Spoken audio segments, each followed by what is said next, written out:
आपका स्वागत करते हैं इंडियन एस्ट्रोलॉजर चैनल पे। आज की वीडियो में हम ये जानकारी प्राप्त करने वाले हैं कि प्रेम कब विवाह में कन्वर्ट हो जाता है। लोग अक्सर जानना चाहते हैं कि मैं जिससे प्रेम करता हूँ या प्रेम करती हूँ उससे विवाह हो पाएगा या नहीं। विवाह का कारक भाव तो सप्तम है और प्रेम का कारक भाव पंचम है। नवम भाव भी प्रेम का कारक है और ज्यादा दिव्य प्रेम का, डिवाइन लव का। पंचम भाव का स्वामी अगर किसी भी तरह से सप्तम भाव में बैठ जाए या सप्तम भाव का स्वामी पंचम भाव में बैठ जाए और दोनों एक्सचेंज कर ले तो प्रेम जो है वो विवाह में कन्वर्ट हो जाता है। अगर पंचम और सप्तम इन दोनों भावों के स्वामी, इन दोनों में जो राशियां पड़ी है उनके प्लैनेट लॉर्ड्स कहीं और पर भी युति बना रहे हैं, जन्म कुंडली में कहीं पर भी, तो भी विवाह हो जाने की संभावना रहती है उनसे जिनसे हम प्रेम करते हैं, जिनसे हमें प्रेम हो जाता है। क्योंकि पंचम से पंचम नवम भाव पड़ता है, इसीलिए नवम भाव का स्वामी भी अगर सप्तम में बैठ गया या सप्तम का स्वामी नवम में बैठ गया या सप्तम और नवम दोनों के स्वामी नवम में बैठ गए या कहीं और अच्छे भाव में बैठ गए तो भी प्रेम हो के विवाह में कन्वर्ट हो जाने की संभावना ज्यादा रहती है। हाँ, अगर पंचम और सप्तम का स्वामी त्रिक भावों में बैठ जाए जैसे 6, 8 या 12वें भाव में, तो इस विवाह को उनके पेरेंट्स का उतना सपोर्ट हासिल नहीं होता है, कई बार विरोध भी होता है। अगर ये दोनों पति पत्नी खुद ही नौकरी करते हैं और खुद ही कहीं बाहर में रह सकते हैं जैसे कि बेंगलुरु, दिल्ली, बॉम्बे, पूना, पटना, कलकत्ता, दिल्ली, कहीं भी, या देश में या विदेश में, फॉरेन में, इनको अपने पेरेंट्स के घर की जरूरत अगर नहीं होती है या इनमें से एक भी अच्छी नौकरी करता है तब तो ये रह जाते हैं। लेकिन अगर ऐसा नहीं है तो इनके पेरेंट्स इतनी आसानी से तो इनको घर में रहने नहीं देते हैं।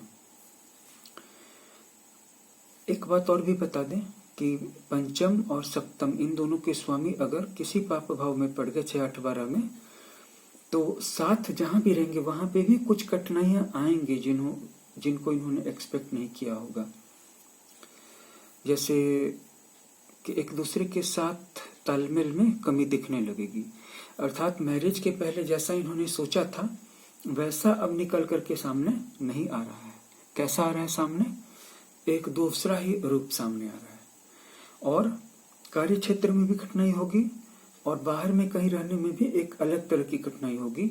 हालांकि पहले भी वो बाहर में रहते होंगे, हो सकता है उनमें से कोई इंजीनियर होगा, कोई अच्छी सरकारी नौकरी करता होगा, कोई मल्टीनेशनल में करता होगा, कोई छोटा मोटा प्राइवेट जॉब करता होगा। लेकिन अब जब दोनों साथ रहेंगे तो चूंकि दोनों के लॉर्ड 6, 8, 12 भाव में है तो दोनों के साथ रहने मात्र से एक नए तरह का दुर्भाग्य का स्पेल इनको जकड़ लेगा, जैसे काम छूटने लगेगा या कोई और इसी तरह की समस्या सामने आने लगेगी जिसके बारे में इन्होंने पहले अनुमान नहीं किया होगा।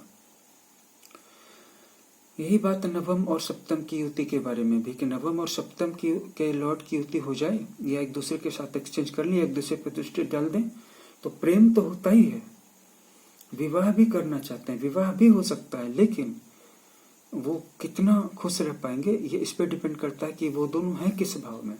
अगर किसी शुभ भाव में है जैसे पंचम, सप्तम या नवम में या दशम में या चतुर्थ में या लग्न में, बहुत अच्छा फल मिलता है, या एकादश में बहुत अच्छा फल मिलता है। लेकिन अगर अष्टम भाव में है तो विवाह के बाद बहुत खतरनाक समस्याएं आ जाती हैं। षष्ठम में है तो लड़ाई झगड़े होने लगते हैं, विवाद। 12वें भाव में है तो बिल्कुल स्ट्रेंज किस्म की प्रॉब्लम्स मैनिफेस्ट होने लगती हैं। तो आज के इस वीडियो में आपको कुछ अंदाजा लग गया होगा कि प्रेम कब विवाह में बदलता है, कब कन्वर्ट होता है। अगर नहीं कन्वर्ट हो रहा, आप कन्वर्ट करना चाहते हैं, आप जिससे प्रेम करते हैं आप उससे विवाह करना चाहते हैं, तो पंचमेश और सप्तमेश का या डिपेंडिंग सप्तमेश और नवमेश का अलाइनमेंट करवा दीजिए। अलाइनमेंट कैसे करवाएं इसके बारे में आप हमसे व्हाट्सएप नंबर पर संपर्क कर सकते हैं। इसमें मदद मिल सकती है, विवाह हो सकता है, हर चीज काम करती है। कोई मैथ नहीं बन रहा है तो उसके लिए फॉर्मूला लगाया जाता है तो बन जाता है। इसी तरह से कोई बीमारी है, उस ढंग की दवा खाई जाती है तो बीमारी दूर भी होती है। ऐसा नहीं है कि कोई मैथ बनेगा ही नहीं या कोई बीमारी ठीक होगी ही नहीं। ज्योतिष में भी लाइफ में जितने भी प्रॉब्लम्स और इश्यूज हैं उनका एक सॉल्यूशन होता है। हर सॉल्यूशन को खुलेआम बताया नहीं जा सकता। जो बताने लायक है वो बताते हैं, जो खुल करके बताने लायक नहीं है, जैसे कि देवी देवताओं में से कुछ के मंत्र, वो खुलेआम नहीं बताए जा सकते, वो पात्रता देख के बताए जा सकते हैं। और इस दुनिया में कोई भी चीज एब्सोल्युटली फ्री नहीं होती है, और अगर शुरू में फ्री होती है तो बाद में बहुत महंगी पड़ती है। इस वीडियो को लाइक कर दीजिएगा, शेयर कर दीजिएगा, चैनल को सब्सक्राइब वॉच करने के लिए बहुत बहुत धन्यवाद। Thank you.